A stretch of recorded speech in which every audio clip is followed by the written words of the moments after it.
Hello दोस्तों, कैसे हैं आप सब। आशा करता हूं कि आप सब ठीक होंगे। मैं योगेश आप सबका इजी एजुकेशन में स्वागत करता हूं। आज के विषय को शुरू करने से पहले आप सबसे अनुरोध है, अगर आप इस चैनल पर नए हैं तो चैनल को सब्सक्राइब करें और बेल आइकन को प्रेस करें, जिससे कि आपके पास हमारी न्यू अपडेट्स और वीडियोस आसानी से और सबसे पहले पहुंचे। दोस्तों, इससे पहले हम कुछ और अध्यायों को पढ़ चुके हैं, उनका लिंक आपको डिस्क्रिप्शन में मिल जाएगा, तो आप उन्हें वहाँ से देख सकते हैं। तो चलिए आज का विषय शुरू करते हैं। हमारा आज का जो विषय है वो है अध्याय 9, सजीव विशेषताएं एवं आवास। तो देखते हैं। पहेली और बूझो छुट्टियों में अनेक रोमांचक स्थानों पर की सैर पर गए। ऐसी ही एक यात्रा पर वे ऋषिकेश में गंगा नदी देखने गए। उन्होंने हिमालय की हिमा हिमाच्छादित पर्वत श्रृंखला के कुछ पर्वतों का पर्वतारोहण किया, जहाँ बहुत ठंड थी। इन पर्वतों पर उन्होंने ओक, चीड़ एवं देवदार जैसे अनेक वृक्ष देखे, जो उनके मैदानी क्षेत्र के वृक्षों से बहुत अधिक भिन्न थे। एक और अभियान में उन्होंने राजस्थान की यात्रा की एवं ऊँट पर उष्ण मरुस्थल भी घूमे। यहाँ से उन्होंने नागफनी के अनेक प्रकार के पौधे एकत्रित किए। अंत में वे पूरी गए और उन्होंने समुद्र तट की सैर की और वहाँ कैजुराइन के वृक्ष की कतार देखी। इन स्थानों के भ्रमण के रोमांचक एवं उल्लासपूर्ण क्षणों का स्मरण करते हुए उन्हें अचानक एक विचार आया। ये सभी स्थान एक दूसरे से बहुत भिन्न थे। कुछ बहुत ठंडे थे, कुछ बहुत उष्ण एवं शुष्क तथा कुछ स्थान आर्द्र थे, परंतु उन सभी स्थानों पर अनेक प्रकार के बहुत सारे जीव, सजीव वस्तुएं थे। उन्होंने यह जानने की कोशिश की कि क्या पृथ्वी पर कोई ऐसा भी स्थान है जहाँ कोई भी जीव नहीं पाया जाता। भुजों ने अपने घर के आसपास के स्थानों का ध्यान किया। घर के अंदर उसने अलमारी एवं दरवाज़ों को देखा। उसने सोचा कि इनमें कोई सजीव नहीं होगा, परंतु उसे एक छोटी सी मकड़ी नज़र आई। घर से बाहर भी वह किसी ऐसे स्थान के बारे में नहीं सोच पाया जहाँ किसी न किसी प्रकार के जीव न पाए जाते हों। पहेली ने दूर दूर के स्थानों के विषय में पढ़ना एवं सोचना प्रारंभ किया। उसे पता लगा कि लोगों ने तो ज्वालामुखी के मुहाने में भी सूक्ष्म जीवों की खोज निकाला है। सजीव एवं उनका परिवेश। पहेली एवं बूझों के मस्तिष्क में एक और विचार आया। जिन स्थानों को उन्होंने सैर की थी वहाँ किस प्रकार के जीव पाए जाते हैं। मरुस्थल में ऊँट थे, पर्वत पर बकरी एवं याक थे। पुरी के समुद्र तट पर केकड़े एवं अनेक प्रकार की मछलियाँ थीं जिन्हें मछुआरे पकड़ रहे थे। साथ ही चींटियों जैसे अनेक प्रकार के जीव इन सभी स्थानों पर उपस्थित थे। इन क्षेत्रों में पाए जाने वाले विभिन्न प्रकार के पौधे अन्य क्षेत्रों के पौधों की प्रजातियों से भिन्न थे। इन विभिन्न क्षेत्रों का परिवेश कैसा था? क्या उनका परिवेश भी एक समान था? क्रियाकलाप 1। आइए एक वन से प्रारंभ करते हैं। यहाँ पाए जाने वाले सभी पौधों, जंतुओं एवं वस्तुओं के बारे में सोचिए। एक जंगल में पाए जाने वाले जंतुओं, पौधों एवं वस्तुओं को सारणी 9.1 के कॉलम 1 में लिखिए। दूसरे क्षेत्रों में पाए जाने वाली वस्तुओं, जंतुओं एवं पौधों के नाम भी सारणी में लिखिए। आप इस अध्याय में दिए गए उदाहरणों को इकट्ठा एवं सारणी 9.1 को भर सकते हैं। अपने मित्रों, माता पिता एवं अध्यापक से भी इस विषय पर विचार विमर्श कीजिए तथा तालिका में दिए गए अन्य कॉलम में विभिन्न स्थानों पर पाए जाने वाले जंतुओं एवं पौधों के नाम लिखिए। आप पुस्तकालय में उपलब्ध उन पुस्तकों की सहायता ले सकते हैं जिनमें जंतु, पौधों एवं खनिज के विषय में जानकारी दी गई है। इस सारणी के प्रत्येक कॉलम में अधिकाधिक छोटी बड़ी वस्तुओं व जीवों को सम्मिलित करने का प्रयास कीजिए। जिस प्रकार की वस्तुएं हमें मिलती हैं वे शायद जीवित जंतु या पौधे न हों। संभवतः यह पौधे के भाग जैसे सूखी पत्तियां या जंतु के अवशेष जैसे हड्डियां हों। हमें विभिन्न प्रकार की मिट्टी तथा रोड़े भी मिल सकती हैं। अध्याय 5 में हम इसकी चर्चा कर चुके हैं कि समुद्री जल में लवण घुले हुए हैं। इस प्रकार की कुछ अन्य वस्तुएं भी हो सकती हैं। जैसे जैसे हम अध्याय को पूरा करेंगे सारणी 9.1 में कुछ और उदाहरण सम्मिलित करते जाएंगे। जब हम अन्य रोचक स्थानों की यात्रा करेंगे तब सारणी के बारे में और चर्चा करेंगे। आवास एवं अनुकूलन। क्रियाकलाप 1। में आपके द्वारा सूचीबद्ध किए गए पौधों एवं जंतुओं से आपको क्या मिला? क्या आपको अनेक प्रकार के सजीव मिले? तालिका 9.1 के मरुस्थल वाले कॉलम और समुद्र वाले कॉलम को ध्यान से देखिए। क्या आपको प्रतीत होता है कि उन दोनों कॉलम के जीव बहुत अलग प्रकार के हैं? इन दोनों क्षेत्रों में किस प्रकार का परिवेश है? समुद्र में जंतु तथा पौधे लवणीय जल में रहते हैं तथा श्वसन के लिए जल में विलेय वायु ऑक्सीजन का उपयोग करते हैं। मरुस्थल में जल बहुत कम मात्रा में उपलब्ध होता है। मरुस्थल दिन में बहुत गर्म एवं रात में ठंडा होता है। मरुस्थल में पाए जाने वाले पौधे एवं जंतु भूमि पर रहते हैं एवं श्वसन के लिए आसपास की वायु का उपयोग करते हैं। समुद्र तथा मरुस्थल भिन्न प्रकार के परिवेश हैं और हम इन दोनों क्षेत्रों में बिल्कुल भिन्न प्रकार के पौधे और जंतु देखते हैं। क्या ऐसा नहीं है? आइए भिन्न प्रकार के परिवेश मरुस्थल तथा समुद्र से दो जंतुओं ऊँट तथा मछली का परीक्षण करते हैं। ऊँट की शारीरिक संरचना उसे मरुस्थलीय परिस्थितियों में रहने योग्य बनाती है। ऊँट के पैर लंबे होते हैं जिससे उसका शरीर रेत की गर्मी से दूर रहता है। उनमें मूत्रोत्सर्जन की मात्रा बहुत कम होती है तथा मल शुष्क होता है। उन्हें पसीना श्वेत भी नहीं आता क्योंकि शरीर से जल का हाश्र बहुत कम होता है। इसलिए जल के बिना भी वे अनेक दिनों तक रह सकते हैं। आइए विभिन्न प्रकार की मछलियों को देखें।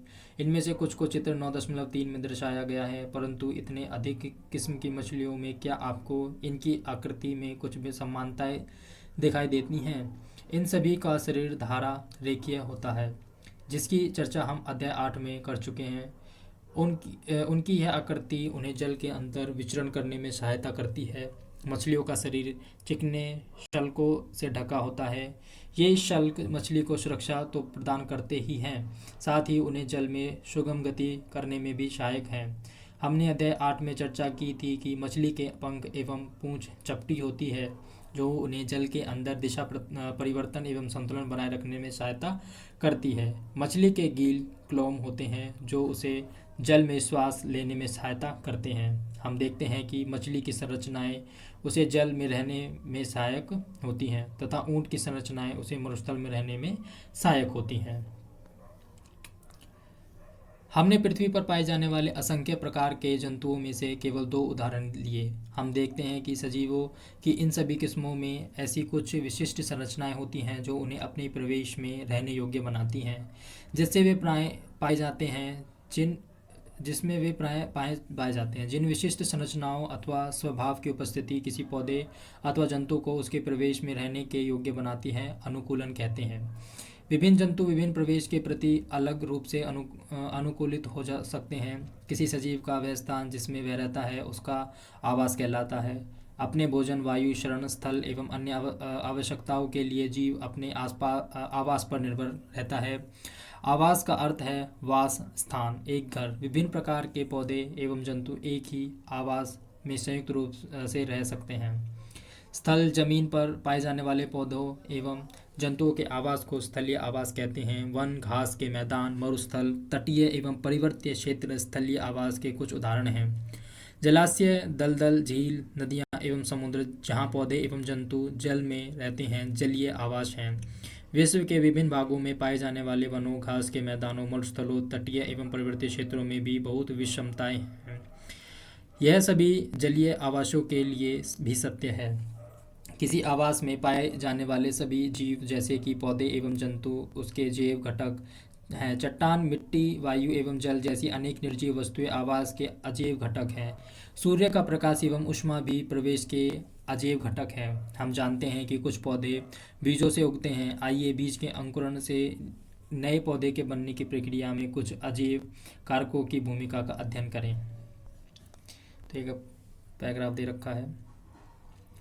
अपने प्रवेश में होने वाले परिवर्तनों के साथ सामंजस्य स्थापित करने के लिए कुछ जीवों में थोड़े समय के लिए परिवर्तन हो सकते हैं। उदाहरण के लिए, यदि हम मैदानी क्षेत्र में रहते हैं और अचानक ही ऊंचे पर्वतीय क्षेत्र में चले जाते हैं तो हमें कुछ दिनों तक सांस लेने एवं शारीरिक व्यायाम में असुविधा हो सकती है। पहाड़ पर हमें तीव्र गति से सांस लेना पड़ता है। कुछ दिनों बाद हमारा शरीर पर्वतीय क्षेत्र के वातावरण के प्रति अपने आप को ढाल लेता है तथा हमें सांस लेने में कोई परेशानी नहीं होती।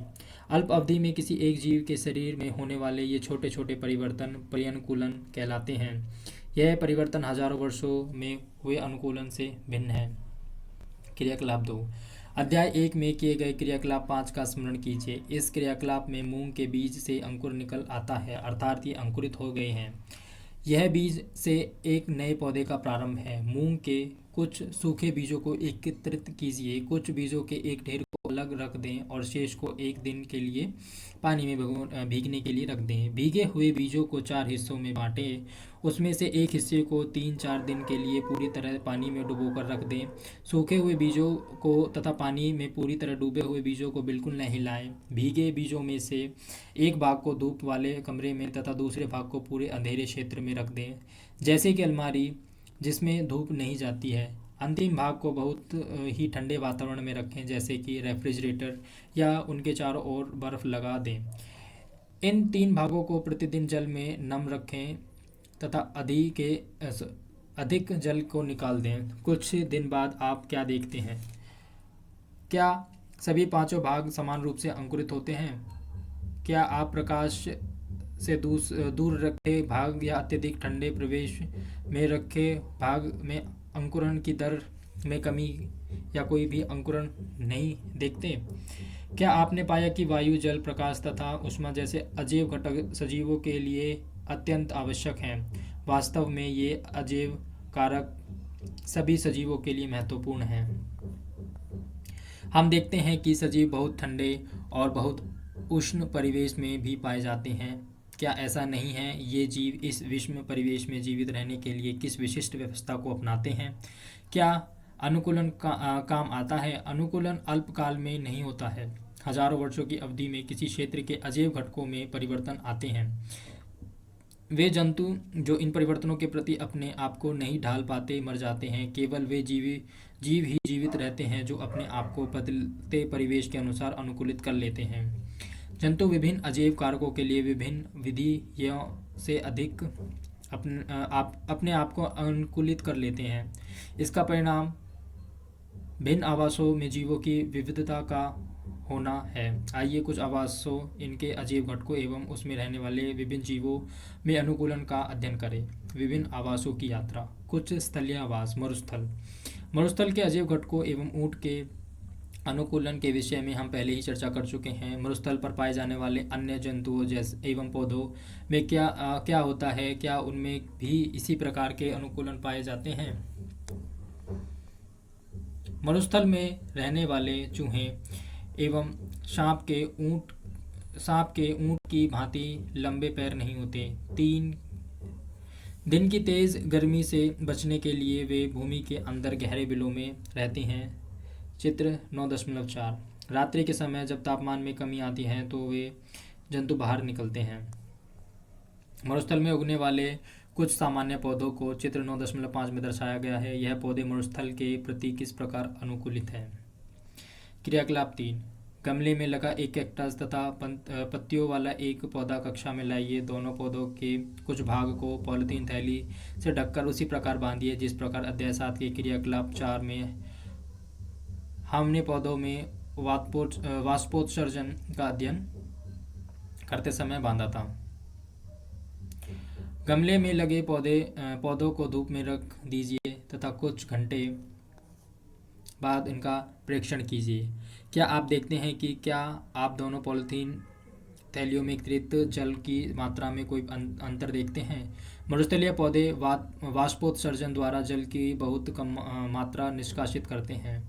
मरुस्थलीय पौधों में पत्तियां या तो अनुपस्थित होती हैं अथवा बहुत छोटी होती हैं। कुछ पौधों में पत्तियां कांटों शूल का रूप ले लेती हैं। इससे पत्तियों से होने वाले वाष्पोत्सर्जन में होने वाले जलहाश्र में कमी आती है। नागफनी में पत्ती जैसी जिस संरचना को आप देखते हैं वह वास्तव में इसका तना है। इन पौधों में प्रकाश संश्लेषण सामान्यतः तने से होता है। तना एक मोटी मोमी परत से ढका होता है जिससे पौधे को जल संरक्षण में सहायता मिलती है। अधिकतर मरुस्थलीय पौधों की जड़ें जल अवशोषण के लिए मिट्टी में बहुत गहराई तक चली जाती हैं। पर्वतीय क्षेत्र। ये आवास क्षेत्र सामान्यतः बहुत ठंडे होते हैं और इनमें तेज हवा चलती है। कुछ क्षेत्रों में शीतकाल में हिमपात भी होता है। पर्वतीय क्षेत्रों में पौधों एवं जंतुओं की अनेक प्रजातियां पाई जाती हैं। क्या आपने चित्र 9.6 में दर्शाए गए वृक्ष देखे हैं? ये देखिए 9.6 में। यदि आप पर्वतीय क्षेत्र में रहते हैं अथवा वहां घूमने गए तो आपने ऐसे अनेक वृक्ष देखे होंगे, परंतु क्या आपने ऐसे वृक्षों को अन्य क्षेत्रों में भी देखा है? ये वृक्ष अपने आवास में विद्यमान परिस्थितियों में रहने के लिए किस प्रकार अनुकूलित हैं? ये वृक्ष सामान्यतः शंक्वाकार होते हैं तथा इनकी शाखाएं तिरछी होती हैं। इनमें से कुछ वृक्षों की पत्तियां सुई के आकार की होती हैं। इससे वर्षा का जल एवं हिम सरलता से नीचे की ओर खिसक जाता है। पर्वतों पर इन वृक्षों से अधिक भिन्न आकृति एवं आकार होते हैं। वृक्ष भी मिल सकते हैं। पर्वत पर जीवित रहने के लिए इनमें कुछ अन्य प्रकार का अनुकूलन हो सकता है। पर्वतीय क्षेत्र में पाए जाने वाले जंतु भी वहाँ की परिस्थितियों के प्रति अनुकूलित होते हैं। उनकी मोटी त्वचा या फर ठंड से उनका बचाव करती हैं। उदाहरणतः शरीर को गर्म रखने के लिए याक का शरीर लंबे बालों से ढका होता है। पहाड़ी तेंदुओं के शरीर पर फर होते हैं। यह बर्फ़ पर चलते समय उसके पैरों को ठंड से बचाता है। पहाड़ी बकरी के मजबूत खुर उसे ढालदार चट्टानों पर दौड़ने के लिए अनुकूलित बनाते हैं। जैसे जैसे हम पर्वतीय क्षेत्रों में ऊपर चढ़ते जाते हैं, प्रवेश का स्वरूप बदलता जाता है और हमें विभिन्नता ऊंचाइयों पर पाए जाने वाले जीवों के अनुकूलन में विविधता दिखाई देती है। घासतल शेर वन में अथवा घासतल में रहता है तथा एक ऐसा शक्तिशाली जंतु है जो हिरन जैसे जंतुओं को शिकार कर उन्हें मारकर खा जाता है। यह मटमैले हल्के भूरे रंग का होता है। एक शेर एवं हिरन का चित्र देखिए। इन दोनों जंतुओं की आंखें उनके चेहरे पर किस प्रकार स्थित हैं? क्या वे चेहरे के सामने हैं अथवा? शेर के अगले पैर के नखर लंबे होते हैं जिन्हें वह पादांगुलियों के अंदर खींचकर छिपा सकते हैं। क्या शेर की यह संरचनाएं उसके जीवन यापन में सहायता करती हैं? उसका मटमैला हल्का भूरा रंग शिकार के दौरान उसे घास के सूखे मैदानों में छिपाए रखता है और शिकार को पता भी नहीं चलता। चेहरे के सामने की आंखें उसे वन में दूर तक शिकार खोजने में सहायक होती हैं। एक दूसरा जंतु हिरन है जो वन या घास स्थल में रहता है। पौधों के कठोर तनों को चबाने के लिए इसके मजबूत दांत होते हैं। हिरन को अपने शाकाहारी शेर जैसे जंतु जो उसे अपना शिकार बनाते हैं,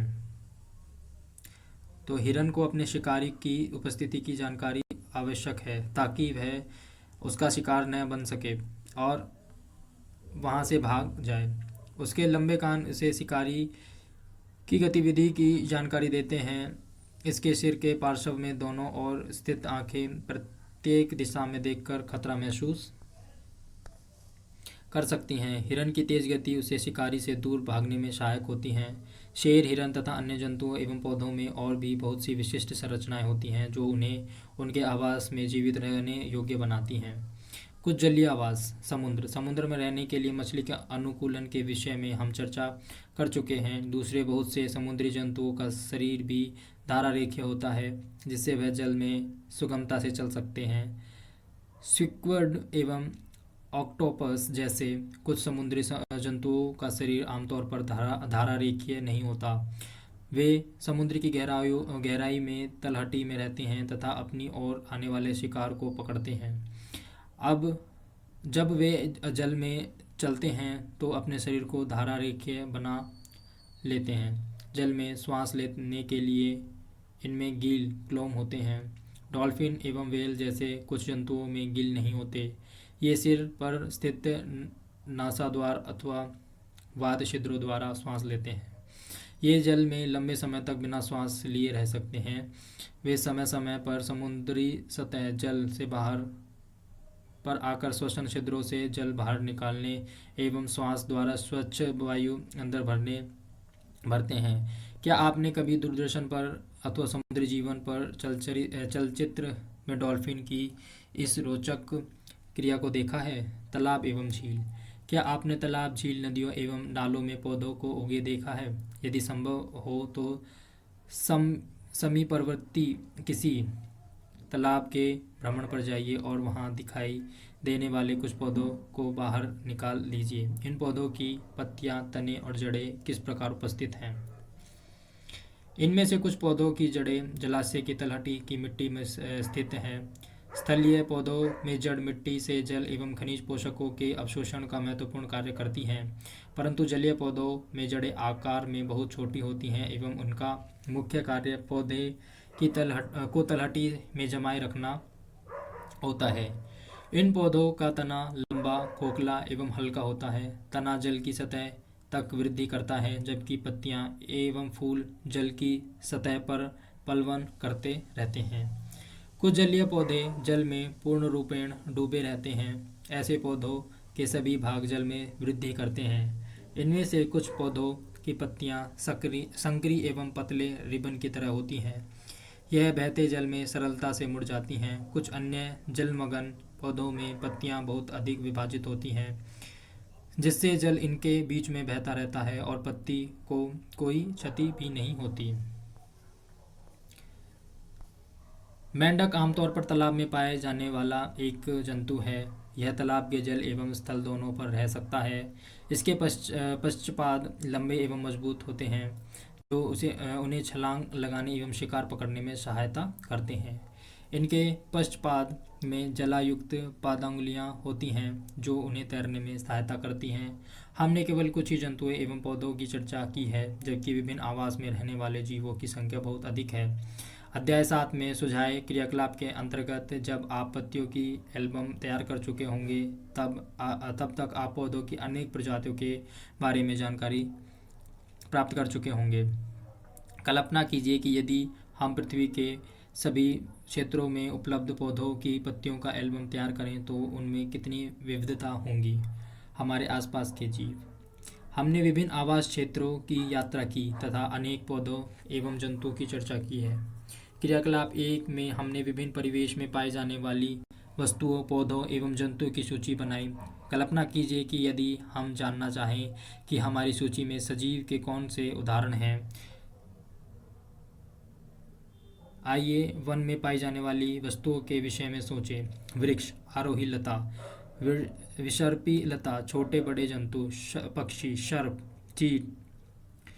सर्प, कीट, चट्टान, पत्थर, मिट्टी, जल, वायु, सूखी पत्तियां, मृत जंतु, छत्रक एवं काई, मांस। वन में पाई जाने वाली विभिन्न वस्तुओं के कुछ उदाहरण हैं। इनमें से कौन सजीव है? अपने चारों ओर पाई जाने वाली विभिन्न वस्तुओं के विषय में सोचिए तथा उन्हें निर्जीव एवं सजीव समूह में बांटिए।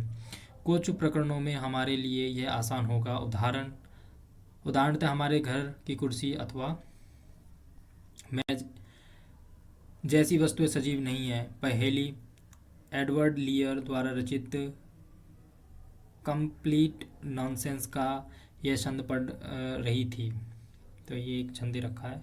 मेज ने कुर्सी से कहा, तुम्हें पता नहीं है मैं गर्मी में कितनी तपी हूँ, एवं अपने पैरों की बिवाई से यदि हम थोड़ा टहल पाते, हम थोड़ा बोल पाते, प्रार्थना करो हम वायु ले सकें। मेज ने कुर्सी से कहा, कुर्सी ने मेज से कहा, अब तुम जानती हो कभी हम समर्थ नहीं हैं। तुम कैसी मूर्खतापूर्ण बातें करती हो जबकि तुम जानती हो हम चल नहीं सकते। मेज ने ठंडी सांस भरते हुए कहा, कोशिश करने में क्या हर्ज है, मेरे पास भी उतने ही पैर हैं जितने तुम्हारे। हम 2 पैरों पर क्यों नहीं चल सकते।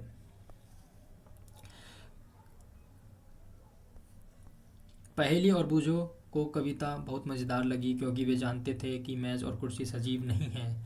अतः ये न तो चल सकते हैं न बोल सकते हैं। हम जानते हैं कि कुर्सी, मेज, पत्थर अथवा एक सिक्का सजीव नहीं है।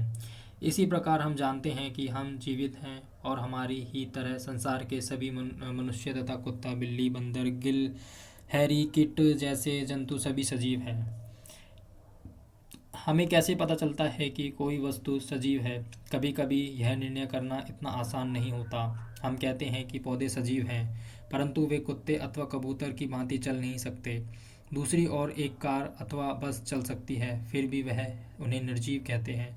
पौधे एवं जंतु समय के साथ वृद्धि करते हैं, परंतु कई बार ऐसा भी प्रतीत होता है जैसे कि आकाश में बादल अपने आकार में वृद्धि कर रहे हों। तो क्या इसका अर्थ है कि बादल सजीव हैं? नहीं। तो आखिरकार हम निर्जीव एवं सजीवों में अंतर किस प्रकार करेंगे? क्या सजीवों में कुछ विशेष लक्षण होते हैं जो उन्हें निर्जीव पदार्थों से अलग करते हैं? आप स्वयं सजीवों का एक बहुत अच्छा उदाहरण हैं। आप में ऐसे कौन से विशेष लक्षण हैं जो आपको निर्जीव वस्तुओं से अलग करते हैं? अपनी नोटबुक में ऐसे कुछ लक्षणों के नाम लिखिए। अपनी बनाई सूची को ध्यान से देखिए एवं पता लगाइए कि कौन से लक्षण अन्य जंतुओं तथा अथवा पौधों में भी पाए जाते हैं। संभवतः इनमें से कुछ लक्षण सभी सजीव वस्तुओं में एक समान होंगे। क्या सभी सजीवों को भोजन की आवश्यकता होती है? अध्याय 1 एवं 2 में हमने यह जाना कि सभी सजीवों को भोजन की आवश्यकता होती है। भोजन हमारे लिए एवं विभिन्न जंतुओं के लिए नितांत आवश्यक है। हमने यह भी सीखा कि पौधे प्रकाश संश्लेषण के द्वारा अपना भोजन स्वयं बनाते हैं। जंतु भोजन के लिए पौधों अथवा अन्य जंतुओं पर निर्भर रहते हैं। भोजन सजीवों को उनकी वृद्धि के लिए आवश्यक ऊर्जा प्रदान करता है। सजीवों को उनके अंदर होने वाले अन्य जैव प्रक्रमों के लिए भी ऊर्जा की आवश्यकता होती है। क्या सभी जीवों में वृद्धि परिलक्षित होती है? क्या 4 वर्ष पुराना कुत्ता सॉरी क्या 4 वर्ष पुराना कुर्ता आपको अभी भी ठीक आता है? इसे आप अब और नहीं पहन सकते। क्या ऐसा नहीं है? इन वर्षों में आप लंबे हो गए हैं, आपको इसका आभास नहीं हो रहा है, लेकिन आप में हर समय वृद्धि हो रही है और कुछ वर्ष बाद आप वयस्क हो जाएंगे। जंतुओं के बच्चे भी वृद्धि कर वयस्क हो जाते हैं। आपने अवश्य देखा होगा कि कुत्ते के पिल्ले वयस्क हो जाते हैं एवं अंडे से सुफुटित होकर चूजा मुर्गी का बच्चा वृद्धि करके मुर्गी अथवा मुर्गा में परिवर्तित हो जाता है। पौधे भी वृद्धि करते हैं। अपने चारों ओर पाए जाने वाले विभिन्न प्रकार के पौधों का अवलोकन कीजिए। इनमें से कुछ बहुत छोटे तथा नवजात हैं तो कुछ विकसित हैं। ये सभी वृद्धि की विभिन्न स्थितियों में हो सकते हैं। कुछ दिनों और कुछ सप्ताह बाद पौधों को देखिए कि आप देखेंगे कि उनकी लंबाई में वृद्धि हुई है। वृद्धि सभी सजीवों में होती है। क्या आप सोचते हैं कि निर्जीव वस्तु वृद्धि प्रदर्शित नहीं कर सकते? क्या सभी सजीव श्वसन करते हैं? क्या हम श्वसन के बिना जीवित रह सकते हैं? जब हम श्वास लेते हैं तो बाहर की वायु शरीर के अंदर जाती है। जब हम श्वास छोड़ते हैं तो शरीर के अंदर की वायु बाहर निकल जाती है। श्वास लेना श्वसन प्रक्रिया का एक हिस्सा है। श्वसन में अंदर ली गई वायु की ऑक्सीजन की कुछ मात्रा का उपयोग होता है। इस क्रिया में बनी कार्बन डाइऑक्साइड को हम श्वास द्वारा बाहर निष्कासित कर देते हैं। गाय, भैंस, कुत्ता तथा बिल्ली जैसे कुछ जंतुओं में श्वसन क्रिया मनुष्य की तरह की ही होती है। इनमें से किसी भी जंतु का विश्राम की अवस्था में परीक्षण कीजिए तथा उसके अंदर की गति पर ध्यान दीजिए। यह मंद गति उनकी श्वास लेने की क्रिया को दर्शाती है। श्वसन सभी सजीवों के लिए आवश्यक है। ग्रहण किए गए भोजन से श्वसन द्वारा ही हमारे शरीर को ऊर्जा मिलती है। कुछ जंतुओं में गैस आदान प्रदान का तरीका भिन्न हो सकता है जो श्वसन का एक हिस्सा होता है। उदाहरण के लिए केंचुआ त्वचा द्वारा सांस लेता है। हमने पढ़ा कि मछली के गिल होते हैं जिनकी सहायता से वह जल में विलेय वायु में ऑक्सीजन अवशोषित कर लेती है। क्या पौधे भी श्वसन करते हैं? पौधों की श्वसन क्रिया में गैसों का आदान प्रदान मुख्यतः उनकी पत्तियों द्वारा होता है। पत्तियां सूक्ष्म रंध्रों द्वारा वायु को अंदर लेती है तथा ऑक्सीजन का उपयोग करती है। वह कार्बन डाइऑक्साइड वायु में निष्कासित कर देती है। हम जानते हैं कि प्रकाश की उपस्थिति में पौधे वायु की कार्बन डाइऑक्साइड का उपयोग भोजन बनाने के लिए करते हैं तथा ऑक्सीजन छोड़ते हैं। श्वसन क्रिया दिन और रात दोनों में ही निरंतर चलती रहती है। भोजन बनाने की प्रक्रिया में निष्कासित ऑक्सीजन की मात्रा पौधे द्वारा श्वसन में उपयोग की गई ऑक्सीजन की अपेक्षा बहुत अधिक होती है। क्या सभी सजीव उद्दीपन के प्रति अनुक्रिया करते हैं? जब आप नंगे पैर टहल रहे हों तथा आपका पैर अचानक ही किसी कांटे अथवा नुकीले वस्तु पर पड़ जाए तो आप किस प्रकार अनुक्रिया करेंगे? जब आप अपने प्रिय व्यंजन को देखते हैं अथवा उसके विषय में सोचते हैं तो क्या अनुभव होता है? आप अंधेरे स्थान से अचानक तेज धूप में आते हैं तो क्या होता है? आपकी आंखें स्वतः ही कुछ क्षण के लिए बंद हो जाती हैं जब तक कि वे तेज प्रकाश की अभ्यस्त नहीं हो जाती। आपका प्रिय व्यंजन तेज प्रकाश एवं कांटा उपरोक्त स्थितियों में आपके बाह्य वातावरण में होने वाले परिवर्तन के कुछ उदाहरण हैं। हम इन सभी प्रकार के परिवर्तनों के प्रति अनुक्रिया करने के वातावरण में होने वाले इन परिवर्तनों को उद्दीपन कहते हैं। क्या दूसरे जंतुओं में भी उद्दीपन के प्रति अनुक्रिया होती है? खाना देते समय जंतु पशु के व्यवहार को ध्यान से देखिए।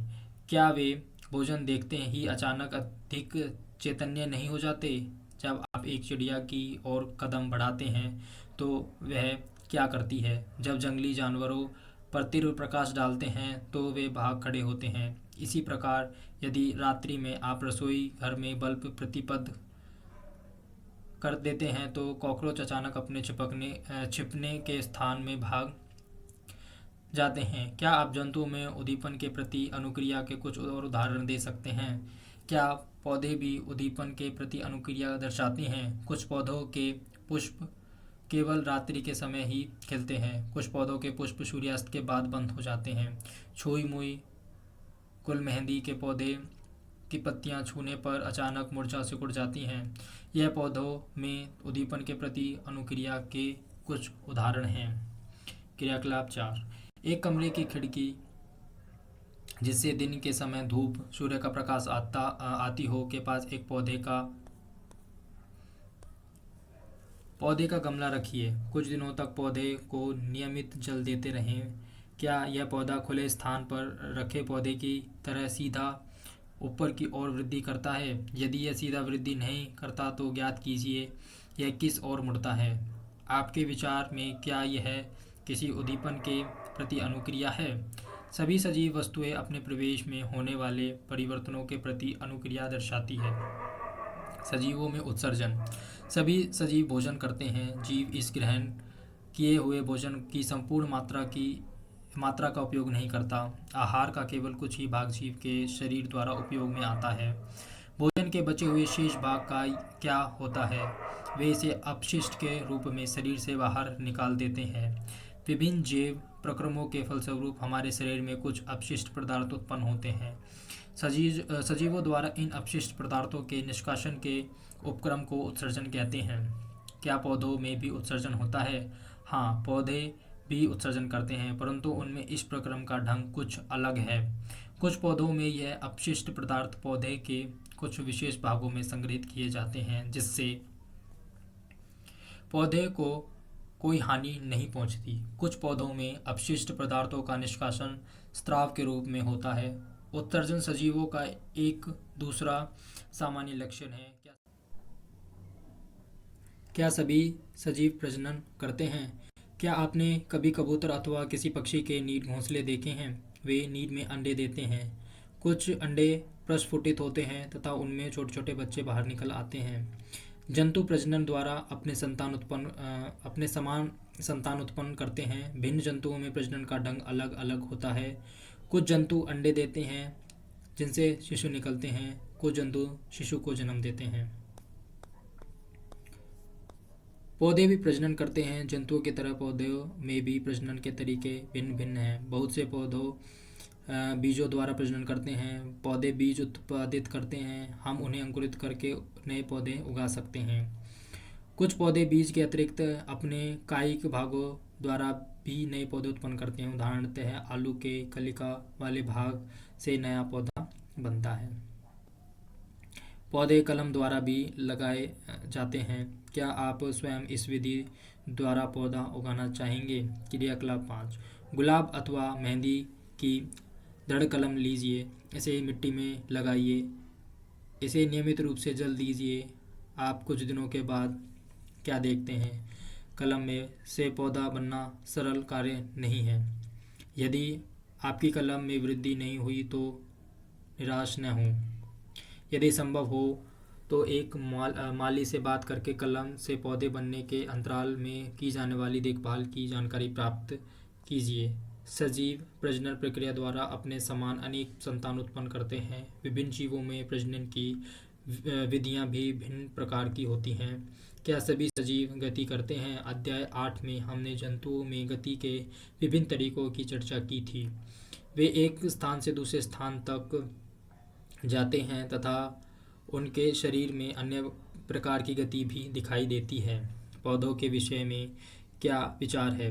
क्या वे भी गति करते हैं? पौधे सामान्यतः भूमि में जकड़े रहते हैं, अतः वे एक स्थान से दूसरे स्थान तक नहीं जा सकते हैं, परंतु विभिन्न पदार्थों जैसे कि जल, खनिज एवं संश्लेषित खाद्य पदार्थों पौधे के एक भाग से दूसरे में संवहित होते हैं। क्या आपने पौधों में अन्य प्रकार की गति भी देखी है? पुष्पों का खिलना एवं बंद होना। क्या आप याद कर सकते हैं कि कुछ पौधे विभिन्न उद्दीपनों के प्रति किस प्रकार अनुक्रिया करते हैं? हम कुछ निर्जीव वस्तुओं को भी गति करते देखते हैं। बस, कार, कागज का छोटा टुकड़ा, बादल तथा अन्य सभी वस्तुएं इसके उदाहरण हैं। क्या इनकी गति सजीवों की गति से किसी प्रकार भिन्न है? प्रकृति में विविध प्रकार के जीव हैं, लेकिन उन सभी में कुछ लक्षण एक समान होते हैं, जिसकी हम पहले चर्चा कर चुके हैं। मृत्यु सजीवों के लिए एक समान लक्षण है।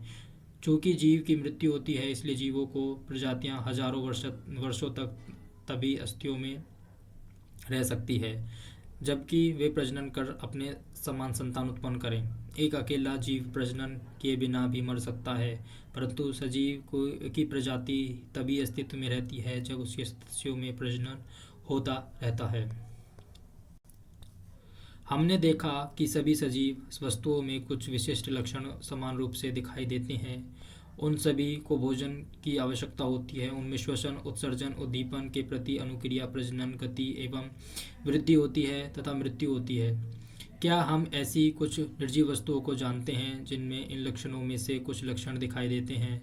कार, साइकिल, घड़ी एवं नदी का जल गति करते हैं। आकाश में चंद्रमा गति करता है। हमारे देखते देखते एक बादल के आकार में वृद्धि हो जाती है। क्या इन वस्तुओं को सजीव कहा जा सकता है? हमें स्वयं से प्रश्न करना होगा कि क्या इनमें सजीवों के अन्य सभी लक्षण भी पाए जाते हैं? सामान्यतः सजीवों में वे सभी लक्षण पाए जाते हैं जिनकी हमने चर्चा की है, परंतु निर्जीव वस्तुओं में वे सभी लक्षण एक साथ दिखाई नहीं देते। क्या यह हमेशा सत्य है? क्या हमें सभी सजीवों में वे सभी लक्षण जिनकी हमने चर्चा की हमेशा निश्चित रूप से दिखाई देते हैं? क्या हमें निर्जीवों में वे सभी लक्षण कभी भी एक साथ दिखाई नहीं देते? उनमें से मात्र कुछ लक्षण ही दिखाई देते हैं। इस विषय को और अच्छी तरह प्रकार से समझने के लिए आइए किसी बीज के विषय में विचार करें। कुछ विशिष्ट उदाहरण देखें। उदाहरणतः मूंग के बीज के बारे में क्या होता है? क्या यह जीवित है? यह एक दुकान अथवा भंडार में महीनों रखा रहता है तथा इसमें कोई वृद्धि नहीं होती अथवा जीवन के कुछ अन्य लक्षण भी दिखाई नहीं देते, परंतु जब हम इन्हीं बीजों को मिट्टी में बोकर जल से सींचते हैं तो यह पौधा बन जाता है। क्या महीनों तक दुकान में रखे बीज को भोजन की आवश्यकता थी अथवा इसमें उत्सर्जन, वृद्धि अथवा प्रजनन हुआ था? हमने देखा कि कुछ ऐसे भी उदाहरण हैं जब हम सरलता से नहीं कह सकते कि उनमें सजीवों के सभी लक्षण दिखाई दे रहे हैं जिससे इन्हें जीवित कहा जा सके। फिर जीवन क्या है? गेहूं की बोरी में अपना हाथ डालिए। क्या आपको कुछ गर्मी का अनुभव होता है? गेहूं की बोरी में कुछ गर्मी उत्पन्न होती है। यह गर्मी बीजों के श्वसन के कारण उत्पन्न हुई है। हमने देखा कि बीजों में श्वसन की क्रिया उस समय भी चलती रहती है जबकि अन्य जैव प्रक्रम उतने सक्रिय नहीं होते।